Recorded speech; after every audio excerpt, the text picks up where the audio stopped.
Greetings. I have a very tough video this time. I'm not going to blame anybody if they don't do it because lynching is just not a fun topic. It's a horrible topic. But here's my question.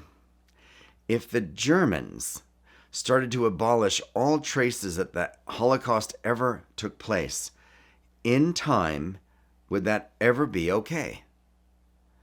I don't think it would ever be okay.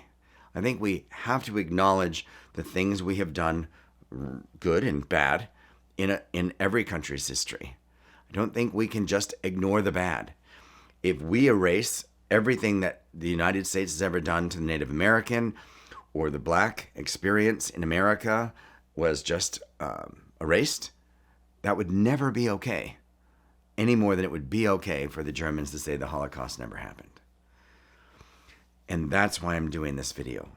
I apologize that it's a little tough, and I hope that you'll just watch it, and maybe the next time you see someone, black or white or any color, bowing as the flag goes by or kneeling as they hear the Star-Spangled Banner, you'll have just a little bit more empathy for them.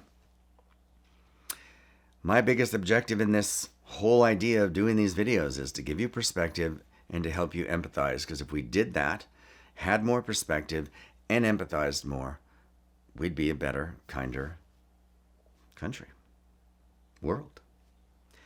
I'm going to show you one book that I've read on this. This book is peculiar in that instead of him just saying, here's what happened, he just grabbed newspaper articles that were written about lynchings and compiled them. They go from 1880 to 1960. I'm going to read just a tiny bit of a couple of them just to give you a flavor, because here's the thing.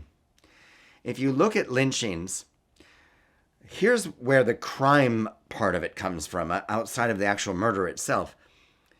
I'm accused of a crime. I may be guilty. I may be innocent. I'm in a prison. A mob comes to the prison and asks for me so that they can lynch me.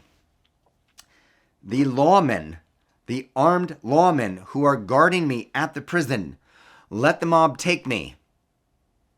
Think about that for a minute. That is such a theme in this. I can't even tell you. The lawmen never recognize anyone in the mob of 200 to 2,000 people, never recognize anyone in the communities in which they live. And so this mob never gets in trouble.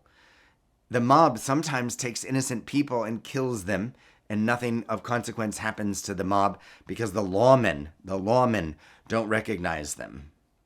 That happened again and again and again. That's very hard, but this is also hard. This happened in 1899 in Georgia. This man was accused of murdering a white man and ravishing his wife. In the presence of 2,000 people, he was first tortured, covered with oil, and then burned. But this part's the tough part. Before the torch was applied, the Negro was deprived of his ears, fingers, genital parts of his body. He pleaded pitifully for his life while the mutilation was going on, but stood the ordeal of fire with surprising fortitude. This is an article in a newspaper. Before the body was cool, it was cut to pieces. The bones were crushed into small bits, and even the tree upon which the wretch met his fate was torn up and disposed of as souvenirs. The Negro heart was cut into several pieces, as was his liver.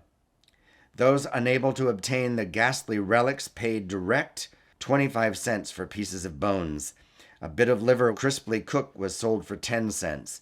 As soon as the Negro was seen to be dead, there was a tremendous struggle among the crowd, which had witnessed the tragic end, to secure the souvenirs.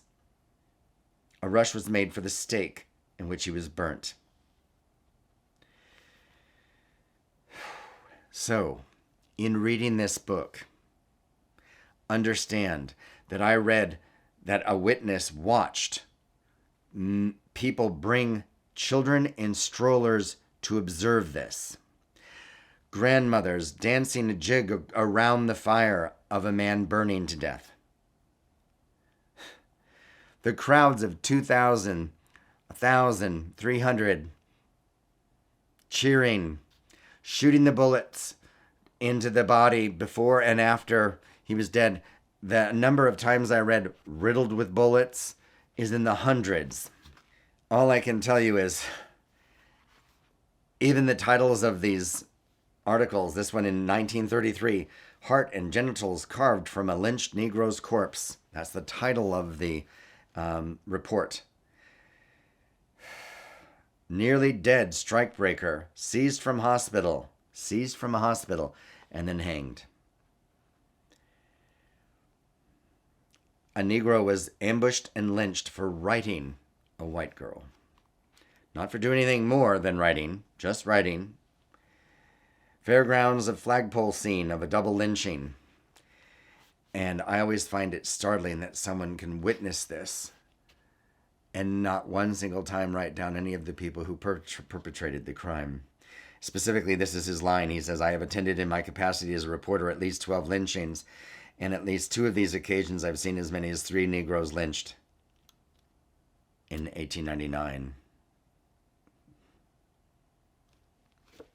I sometimes pause and ask myself, why do I read this book? Why do I read books on the Black experience in America? Why do I read history of the Native Americans in America? It's trying sometimes. However, I do always like to learn new things, even though some of them are painful. So I just finished this book. It won the Pulitzer Prize. This man, it's his life experience, and it just is narrated. So it's just him telling his story of his life. But he said something that finally put a couple of pieces of the puzzle of lynching together for me that I never had. He said that when he was 6 or 7 years old, a plantation owner brought him into the barn and showed him jars. And in the jars, there were private parts. In other words, those souvenirs that I mentioned previously, people kept them. And in the case of this particular young boy, when he went into the barn, he saw jars of private parts of men preserved like pickles.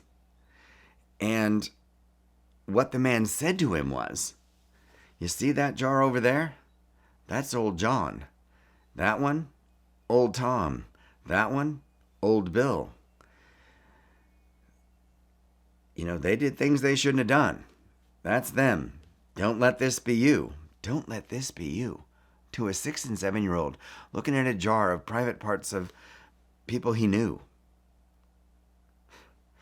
You can only imagine how that would affect him. A 6 or 7-year-old. And I think the most powerful thing that this man said in his book was that the use of the N-word needs to be eradicated completely. Nobody in America should say it. No one in America. Doesn't matter what color you are, what sex you are, no matter what you are. We need to stop saying it. It has nothing but bad connotations. We need to just stop it. And I really, really appreciated his remark on that. The other quick thing that I just wanted to say before I go on is lynching between 1900 and 1940. 1900 to 1940. On average, every 3 to 4 days, a black was lynched in the South. Holy cow. All I can tell you is that if you saw this happen to one of your relatives and you didn't move, wow. I think maybe you're crazier than brave. And just so that we're clear, when the blacks moved from the South to the North and the West of the United States, between 1915 and 1965, somewhere close to 6 to 6.5 million blacks moved. Don't think that this isn't one of the major reasons they moved. And all of you who say, well, we just didn't think of blacks the same way as we do now. Like, hey, those people who owned slaves, they didn't think they were people. Bear this in mind. There's a thing called the rule of thumb. The rule of thumb was originally a note that said from a very important religious leader that the size of my thumb was the stick you could beat your wife with. That's where the rule of thumb comes from. It's not okay to beat women with sticks, this big or any big. So if we do something wrong in history, we just need to say, hey, that was wrong, and now we're doing this so that we make amends. I think sometimes, this man who wrote this book about the 100 years of lynching, his name is Ralph Ginsberg, and he didn't write it. He just collected all this information from all these newspaper articles. And I asked myself, why do you do that? Why am I doing this video? Why do people read about things that are unpleasant? And it goes to the point that I made, or that I want to make. If Germany said the Holocaust never happened and erased and abolished all of the records of the Holocaust in time, would that ever be okay? I keep hearing people say, we just need to let this go. We need to let this go. We need to let this go. What we need to do is face it, acknowledge it, and then move on from it. But we need to know that it happened. You cannot ignore bad things and say that they never happened, and then you'll be fine. That's not a reality place to live. You need to face it. America's done some wonderful things, great things, and it's done some horrible things. You need to know both. To be a true patriot, you need to know both and then still love America. If you only love America because you've only seen the good things it's done, how much do you really love America? When a person is married to another person and they see the true goods and bads and ups and downs and flaws of their spouse and still love them, that's love. Only seeing pretty pictures of a pretty girl and saying she's wonderful, that's not real. So we're going to keep doing videos that express what's happened and why things have happened. And I hope that you'll appreciate that perspective.